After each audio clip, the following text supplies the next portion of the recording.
When my husband threw the divorce papers at me, he smiled and said, "You signed the prenup," like the conversation was already over. He was the CEO, the heir, the man who believed power meant immunity, and he expected me to leave quietly with nothing. What Jason didn't know was that 10 years earlier, while he rushed me to sign so he could secure his throne, I read every word he ignored, every clause he mocked, and one page he never bothered to finish. Page 14, the page that wouldn't take his money, but would take the only thing he truly worshipped: control. Before we begin, tell me in the comments where you're listening from and how old you are, because this story starts at the very top of a glass tower, where power feels untouchable and arrogance echoes louder than truth. My name is Linda Parker, and for 10 years, I was married to Jason Whitman, the man the business magazines love to call a visionary CEO. This heir inherited not just a company but the certainty that the world would always bend to his will. And on the night his company finalized its biggest merger, he decided our marriage had outlived its usefulness. He invited me to his corner office to watch him end it like a transaction. The office smelled of whiskey and polished leather, the city glittering below as if applauding him, and Jason sat behind his desk with the relaxed posture of a man who had never been told no. In contrast, Tiffany, his executive assistant, sat on the sofa with a tablet in her lap. She wasn't filing her nails. She was reviewing the next day's schedule with a smirk, already acting like she owned the seat I was standing in. Jason slid a folder across the desk without looking at me, already smiling, already celebrating, already sure of the outcome. When I opened it, I saw the divorce papers waiting, like a verdict he believed was final. "I'm done pretending to be a good husband. Sign it." "You signed the prenup, Linda. You walk away with nothing from the company. I'll wire you $5,000 for a taxi and moving costs. That's generous if you ask me." I didn't raise my voice. I didn't ask why. And I didn't look at the papers for long, because my eyes were drawn instead to the thin gold necklace resting against Tiffany's collarbone, a necklace Jason had given me years ago on our anniversary when he still needed me to look like the perfect wife beside him. And the realization settled quietly that this wasn't a mistake or a phase, but a performance he'd rehearsed in his head for months. Jason leaned back, lifted the same heavy fountain pen he used to sign deals worth millions, and tapped it against the desk as if to hurry me along. His confidence almost theatrical, the kind that comes from believing contracts are weapons, and he's the only one allowed to use them. "Don't make this difficult. You knew how this would end. The prenup protects me." I met his eyes then, calm enough to unsettle him just slightly, and asked a single question that made Tiffany pause her filing and made Jason's smile tighten at the edges. "Are you sure you want to activate the prenup, Jason?" He laughed, loud and unguarded, the sound bouncing off the glass walls like proof of victory, and without hesitation, he grabbed the pen, signed the divorce papers with a flourish, and slid them back toward me as if closing a deal he'd already won. "It's my insurance policy. Get your things and be gone by morning." I watched the ink dry, the same pen in his hand that had once bound us together now severing everything he thought I was worth. As I closed the folder, I understood that Jason hadn't just asked for a divorce that night. He had demanded the contract decide our fate, and he never once thought to check what else he had signed along the way. 10 years earlier, the prenup was signed in a small conference room at Jason's family law firm, the kind of place where decisions were made quickly and no one expected resistance, because Jason was in a hurry and everyone knew why. His father was waiting downstairs, and the board was already discussing timelines. Marriage was simply the last requirement before Jason could officially step into the CEO role. To him, the contract wasn't about trust or protection. It was paperwork, something to clear before lunch. Jason sat back in his chair, confident, scrolling through messages on his phone. At the same time, the lawyer explained the agreement in broad strokes, emphasizing how thoroughly it protected Jason's assets, shares, and authority within the company. Standard prenup, very common at this level, nothing unusual. Jason slid the document toward me without looking up, clearly expecting me to sign the way most people did, quickly and quietly. I didn't say much either. I simply read it. Every page, every section. I was still a law student at the time, but I understood how contracts worked, and more importantly, how power can be hidden in what people often overlook or don't bother to read. I was a law student then. I didn't argue about the money. Instead, I pointed to a blank space in the corporate governance section. "Jason, we should add a standard operational risk clause," I suggested calmly. "It just says that if a CEO's personal conduct creates a financial or fiduciary liability, the voting shares shift to protect the shareholders. It's what your father would want." Jason didn't even look up from his phone. "Fine, whatever. Add it. I'm not planning on embezzling, Linda. Just get it done." The lawyer adjusted the text, labeling it Clause 14. 4. Reputational safeguards. Jason finally looked up, clearly annoyed. Not because of the clause itself, but because the process had slowed down. "I'm not planning to cheat. This is overkill. I don't have time for hypotheticals."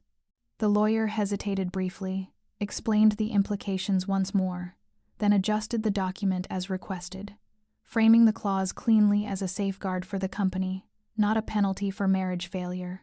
Jason watched, impatient, signing messages on his phone, already mentally moving on to the next stage of his life. When the final version was placed in front of him, he picked up the pen he always carried, signed his name, initialed every page without reading, including page 14, and slid the papers across the table. "There. I signed last. I didn't argue. I didn't warn him." At that moment, Jason believed the prenup had locked everything in his favor, and he walked out convinced he had completely protected his future, never realizing that the contract he had rushed through to secure his power had quietly set the terms for how he would one day lose it. Jason made sure the divorce didn't end quietly. The credit cards stopped working without warning, not after a conversation, not after a court notice, but in the middle of ordinary moments that suddenly turned embarrassing. And by the time I checked my phone, there was already an email waiting, short and polite, explaining that all shared accounts had been restructured under his authority. Within a week, I was in a small rental apartment with thin walls and unfamiliar silence. Surrounded by boxes, I packed myself, while Jason continued his life as if I had never existed. He didn't ask where I moved. He didn't ask how I was doing. From his point of view, the prenup had already erased me. What followed wasn't neglect. It was intentional. Jason started bringing Tiffany everywhere. Company dinners, charity events, board mixers. He didn't hide her. He didn't wait. He stood beside her openly while people watched. And when someone hesitated, unsure how to introduce her, Jason did it for them. "This is Tiffany. She's been with me through everything. We're planning our future." No one corrected him. No one questioned the timing. And Jason made sure I heard about it, forwarding invitations I was no longer welcome to, CCing me on corporate announcements where Tiffany appeared in photos, smiling, polished, wearing the same necklace that had once rested against my skin. The message was clear. He wasn't just moving on. He was replacing me publicly. Then the invoice arrived. Not through a lawyer, through a courier. Clean envelope, itemized list. It listed the dresses I had taken when I left, the gowns I had worn to company events because Jason wanted a specific image beside him, each one assigned a dollar value and labeled as property purchased with his funds. At the bottom, a due date is listed. 30 days, no explanation, no shame, outstanding balance required. That was when I stopped seeing this as a divorce and began to see it as a power play. Jason wasn't trying to recover money. He was reminding me that he believed he owned the story, the resources, and the rules. A private investigator, Jason's own arrogance provided all the evidence. He had started treating the company treasury like his personal piggy bank to impress Tiffany. I tracked the business development expenses. A $20,000 diamond necklace, coded as a client gift. A luxury apartment in the city, listed as a satellite innovation hub. Every flight they took together was billed as executive travel. He thought he was being clever, but in his world, every dollar leaves a digital footprint. By the time his attorney sent a formal reminder for me to vacate the house, I had a spreadsheet that proved Jason wasn't just an unfaithful husband, he was a liability to his own board of directors.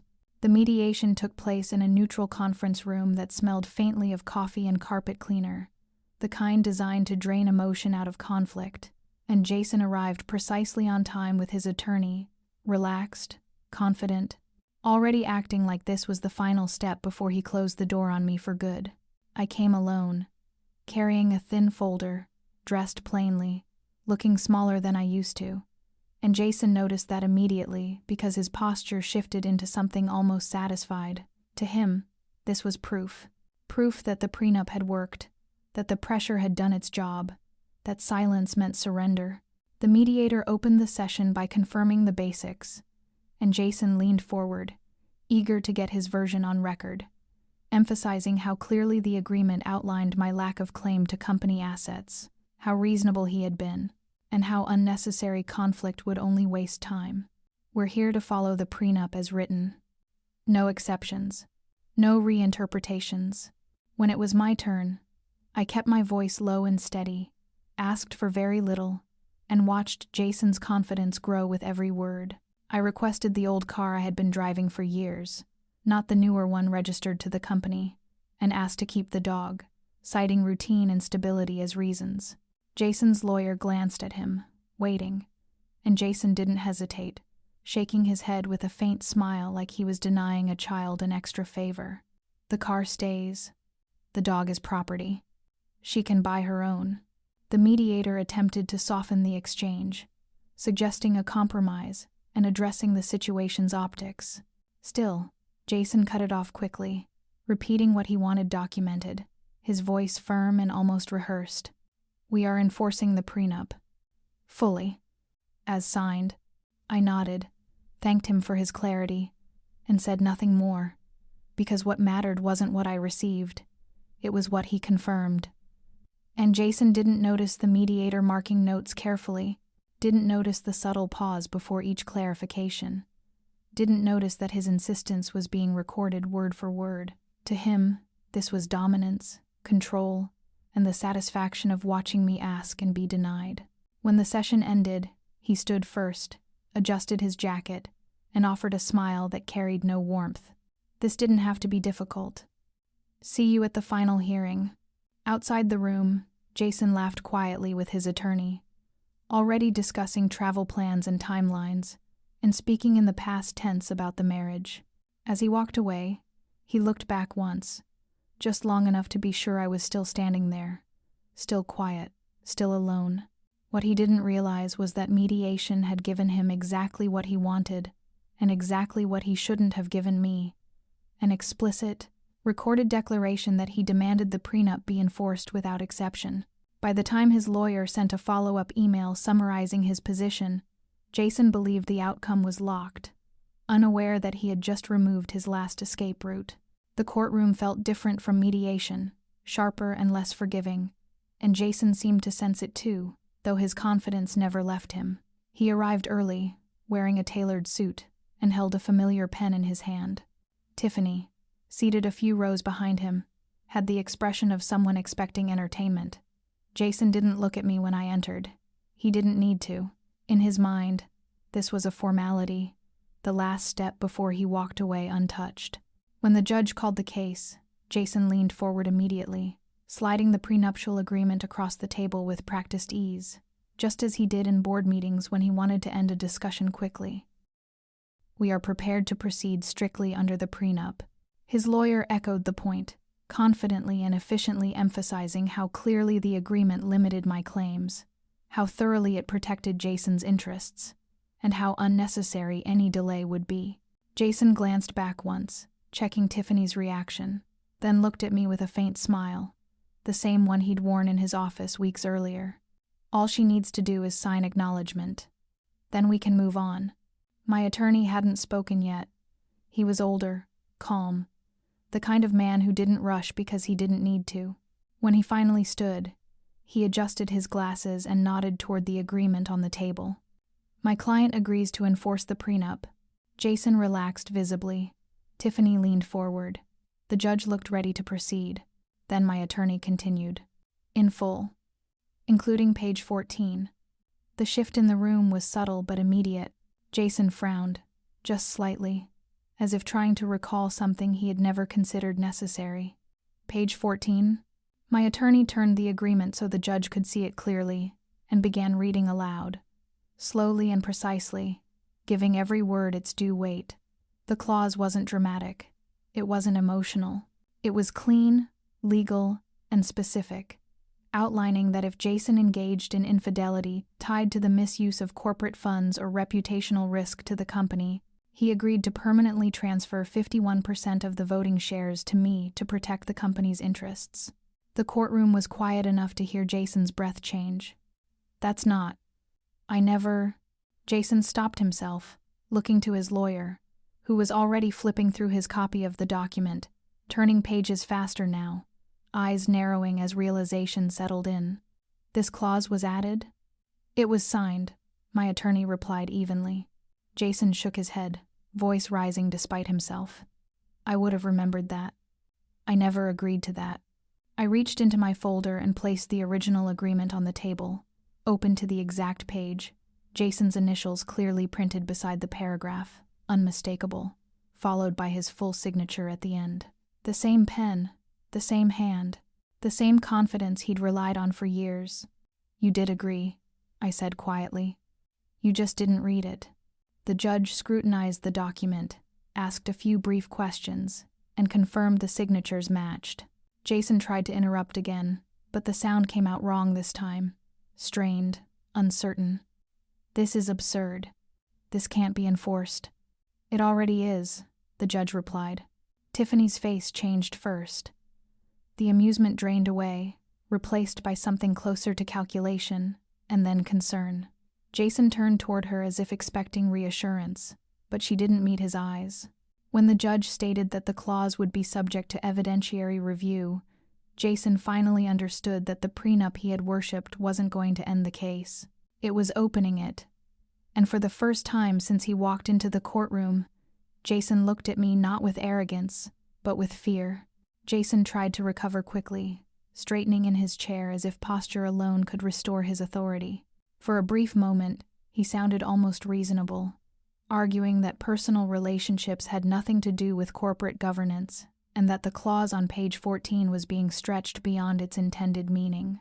His lawyer followed, carefully choosing words, suggesting that even if mistakes had been made, they were minor, technical, and certainly not enough to justify something as extreme as a transfer of control. From where Jason sat, this still felt like a problem that could be managed, negotiated, and delayed, and he clung to that belief the way he always had. My attorney didn't interrupt. He waited, then stood and nodded toward the court clerk. A thick report was handed forward, heavier than it looked, the kind that takes time to compile and longer to dispute. This is a forensic accounting review. The first layer landed softly. Credit card statements, airline receipts, 5-star hotels charged to corporate accounts, business class tickets labeled as executive travel. Jason leaned back, exhaled, and shook his head with a thin smile. Those were business trips. I travel constantly. The judge listened. The room stayed quiet. Then the next set of documents appeared. Property records. Maintenance invoices. A luxury apartment listed internally as a satellite office, complete with corporate funding, yet showing no employees, no operations, no business activity of any kind. The address matched Tiffany's residence. Jason's lawyer flipped pages faster now, less confident. That location was under evaluation. Emails followed. Internal messages. Jason's name appeared repeatedly, authorizing expenses, instructing accounting to process as usual, and approving reimbursements without documentation. Dates aligned neatly with Tiffany's social media posts, vacations disguised as conferences, dinners coded as client meetings. The pattern became impossible to ignore. This wasn't one mistake. It was routine. My attorney spoke again, calmly, without emphasis. This is not about infidelity. This is misuse of corporate funds and breach of fiduciary duty. That was when Jason's composure finally cracked. He leaned forward, voice sharper, less controlled, insisting the company hadn't suffered, that profits were up, that reputation was intact. He talked faster now, like a man trying to outrun the facts. This didn't hurt anyone. The company is fine. The judge didn't respond immediately. Instead, he requested confirmation that Jason had personally approved the expenditures. My attorney pointed to the signatures. Jason's signatures, every one of them. The same decisive stroke he used in boardrooms, now tying each transaction directly to his authority. Behind him, Tiffany shifted. She had stopped watching me and started watching the documents. Her phone buzzed once. She didn't answer it. When Jason turned toward her, expecting support, she looked away, suddenly aware that the spotlight wasn't on the marriage anymore. It was on accountability. Jason's lawyer whispered urgently, advising caution, suggesting a recess. Jason waved him off, frustration boiling over into something close to panic. This is being blown out of proportion. We can fix this. My attorney addressed the court one final time, explaining that the prenup clause required no speculation, no moral judgment, only verification, and that verification had now been met. Corporate funds had been used for personal benefit. Reputational risk was established. The condition triggering the transfer of voting control was complete. The judge nodded slowly, signaling that the evidence would be admitted in full. No ruling yet, no final words, just an explicit acknowledgement that the threshold had been crossed. Jason sat back, silent now, staring at the table as if it might offer an escape. The power he had relied on for decades hadn't vanished in an instant, but it had slipped, decisively, and for the first time, he understood that this wasn't about winning or losing an argument. The rules he trusted had already turned against him. The ruling came without drama, no pause for effect, just the judge's calm voice confirming what had already been proven, and I listened without moving as he stated that the conditions of the prenuptial agreement had been fully met and that the transfer of controlling voting rights would take effect immediately. Jason sat a few seats away from me, rigid, hands locked together, staring straight ahead like he could outlast the words if he didn't react. When the judge finished, there was no gasp, no outburst, only the quiet sound of chairs shifting as people stood, the kind of sound that marks an ending, whether anyone is ready for it or not. In the hallway, Jason moved fast, already talking into his phone, voice sharp, jumping between commands and reassurances, as if this were just another crisis he could manage. His lawyer caught up, lowered his voice, and said something that made Jason stop in his tracks. "What do you mean, transition?" "This isn't a transition," Jason said. "It is now," the lawyer replied. I didn't slow down. I passed them without a word. By the time I reached the exit, Tiffany's chair in the courtroom was empty. She had left without waiting, without a glance back, and I noticed Jason realize it a few seconds too late, his sentence trailing off when no one answered him. The next morning, the office lobby was quiet. I watched as Jason walked in, swiping his badge at the elevator with the same careless motion he had used for years. The light stayed a stubborn, mocking red. "A mistake," Jason snapped, swiping again. "There is no mistake, Mr. Whitman," the security guard said, stepping forward. He didn't look intimidated anymore. "I am the CEO. Who authorized this?" Jason demanded. The guard stepped aside as I walked through the glass doors. "The controlling shareholder has revoked your access, sir.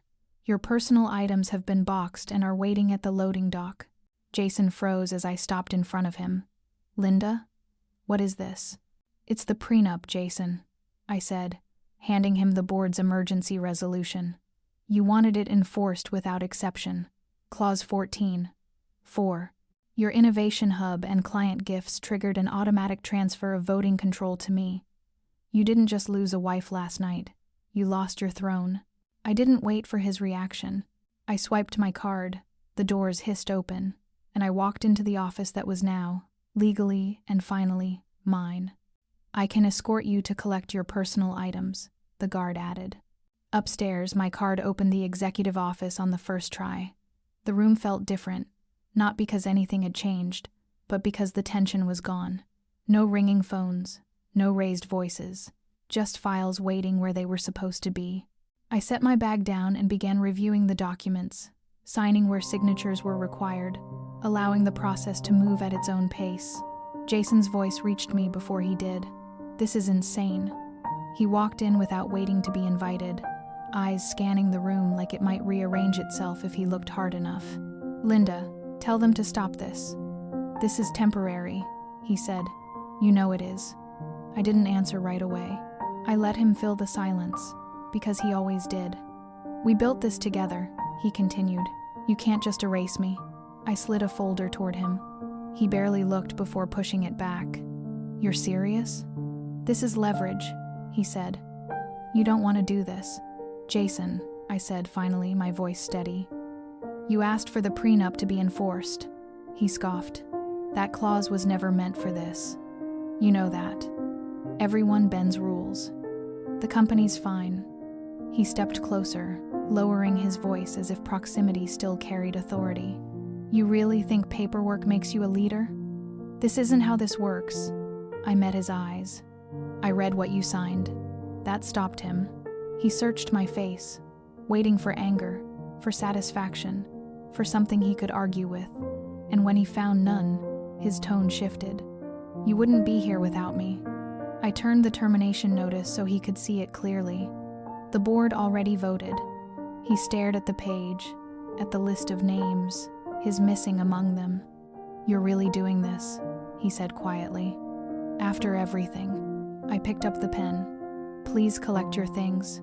He stood there another second, then nodded once, the fight finally gone. As security stepped in to escort him out, I signed the last document, set the pen down, and moved on to the following file without looking up.